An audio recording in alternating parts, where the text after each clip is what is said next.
Get ready to feel more alive. Alive with the Deal delivers truthful talk about health for your body, mind, spirit, and home. Widen your perspective, learn to heal yourself, and clarify your power of choice. Aadil and his co-host, Savitri, bravely discuss issues most people avoid or ignore, delivered with compassion, integrity, and wit. Alive with the Deal is about your own healing so that you feel more alive. Tune in each Monday at 11 a.m. Pacific Time on KKNW to feel more alive. Alive with the Deal. And here's your host, Aadil Pakivala.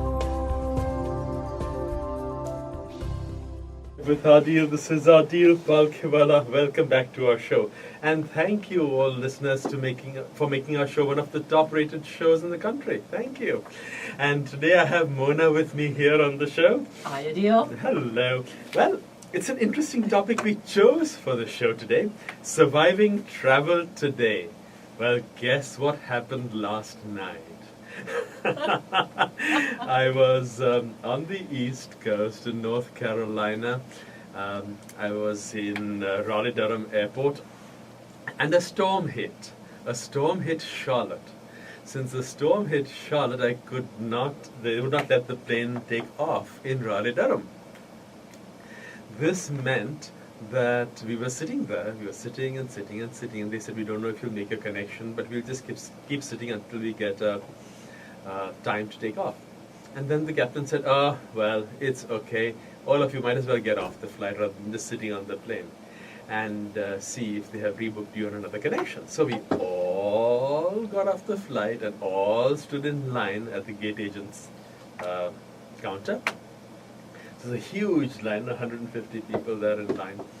And just as we got into line, she started to say, I was right in front, I was the first person, so she started to search my records, and then a person came running up from the jetway and saying, "What's going on? What's going on? They need to be on the flight." And and the lady at the counter says, "That's right, you all should be on the flight. What are you doing off the flight?" And so, "Everyone get back on." So I said, "But what if I miss my connection?" He said, We don't know what's going to happen. Maybe you'll make it, maybe you won't make it." I won't give the name of the airline. But yeah, we tried this and we tried that. I said, "Try this, see if it's being done, see if the connection has been made." She said, "The computer is not working," and she was hammering on the computer with her hand, going bang, bang, "Come on, computer, work, bang, bang." Then she said, "Oh my God, you're not on the flight. I took you off the flight. That means you can't even go back on this flight." I said, "Look, I have a boarding pass. I'm going to walk onto that plane and I'm going to go back and sit in my seat. And you can't stop me." She said, "But I have to rebook you." I said, "Why? I have my boarding pass. I have the seat. Nobody else is going to go on that seat." She said, "No, I can't let you on." Oh, well, she did manage to book me, but she could not book me on the second flight from Charlotte to Seattle. She says, "I don't know, the computer has taken you off. It's the computer's fault." Of course. Of course it's the computer's fault. It's always the computer's fault, because the computer has a mind of its own and it knows what to do. Never mind operator error. And so, finally, we all got back on as quickly as possible. And at the last minute, some passengers were on their smartphones and they realized they were going to miss their connections. So they decided, "No, we got to get off." And so more than 6 people pulled out their suitcases and ran out of the plane just before the door was going to close. Saying, "We're not going to get on this flight." Oh my God, it was so fun. Well, we got to Charlotte, and of course, I had missed my plane. I had missed my connection. So there I was with my, what do you call it? Carry-on. Carry-on bag. Carry-on bag. And that's all I had with me, my carry-on bag. Now, when I travel internationally, I take great pains to have extra stuff in my carry-on bag. Mm-hmm. I have a special pouch which sucks out the air so it can become flat. And in that pouch, I put underwear, I put sadra, a thing I wear underneath my shirt. I put a pair of socks, and I put one Hawaiian shirt because they're small and they fold up very easily. And I put one nightcap and one thin night pant, and suck them all up into this plastic thing and put it at the bottom of my carry-on. It's very thin, it weighs a couple of pounds, it's not a problem. But for domestic flights, I don't do that. Because, I've never had to. But this was funny. Yesterday, just before the show, I had to stay overnight in Charlotte. And wishing you had that pouch. I so wished I had the pouch. So wished. So, those of you who are looking at me on the live cam, these are the clothes I wore yesterday. They booked me on the next flight, which was early this morning. So I left Charlotte at 7:30. Therefore, I had to get up at 5, which means I was up at 2 a.m. this time. And the text messages were flying. Text messages were flying. What are we going to do? Well, they said, you'll get there just after 10 o'clock. So I said, oh my God, I won't be able to make the show. So I called Mona, and Mona said, no, we'll be able to make the show. I said, what about baggage? It sometimes takes a half an hour to come. She said, no, we'll be able to make the show. And here we are. Yes. You might even still hear the wind blowing behind us because we flew in just seconds before the show started. Oh, travel today. It's such fun. Well, this was not actually any airline's fault. It was mainly the weather. So there are so many variables to travel. Obviously, we can't control the weather. And I believe should not, even though we are trying to. But most of you know that I have been traveling since I was 21 years old, extensively. That's over 30 years of travel, over. There were many years when I traveled almost 250,000 miles in 1 year. And now I'm backing off. I'm at about 100,000 now, which is still 5 times around the world every year. And as I travel, I learn a very important lesson. Actually, 2 important lessons. One is to take things in stride. Let the events be water on a duck's back. Yes. Let them slide off. It happens. Big deal. I mean, there were people in the plane who were sitting there crying, oh my God, I missed my connection, and they break into tears. I mean, I don't know what sort of important work they had to do, but to break into tears for missing a connection seems a bit extreme.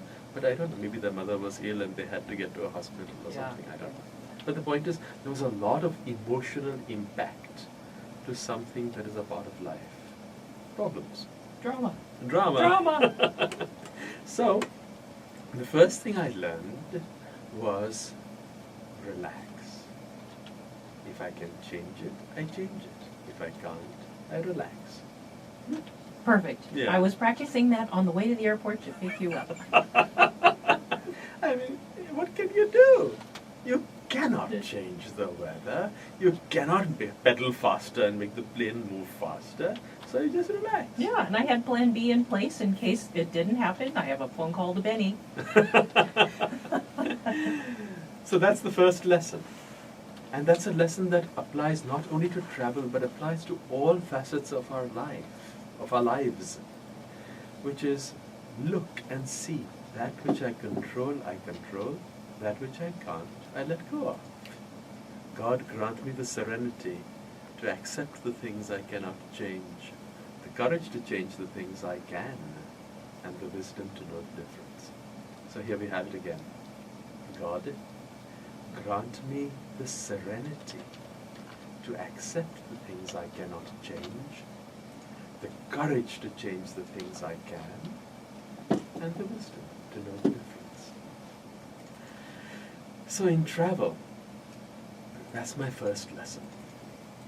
My second lesson is the exact opposite of that lesson, and they both go hand in hand.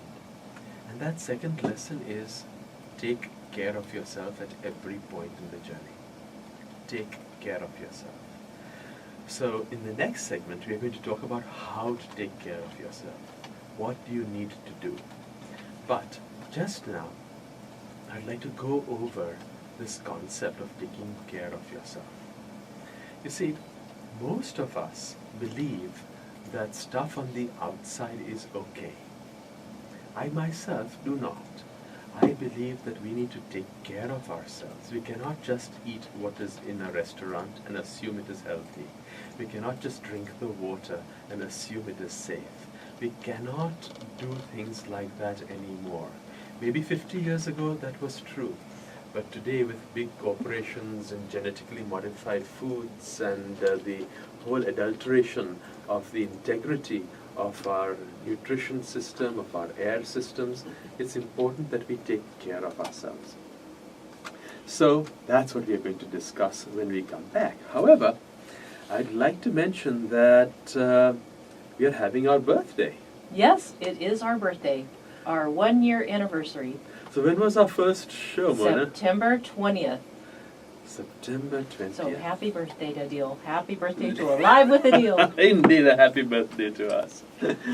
And for those of you who have a computer, please vote for us as the best yoga studio.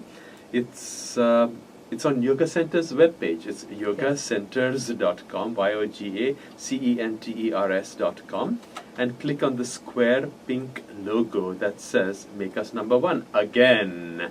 Make us number one again. It may be number one always. Absolutely. So go to yogacenters.com, click on the square pink logo that says "Make us number one." Okay, well, I hear music coming in from Benny, so we'll take a short break and we'll be right back after a word from our sponsors.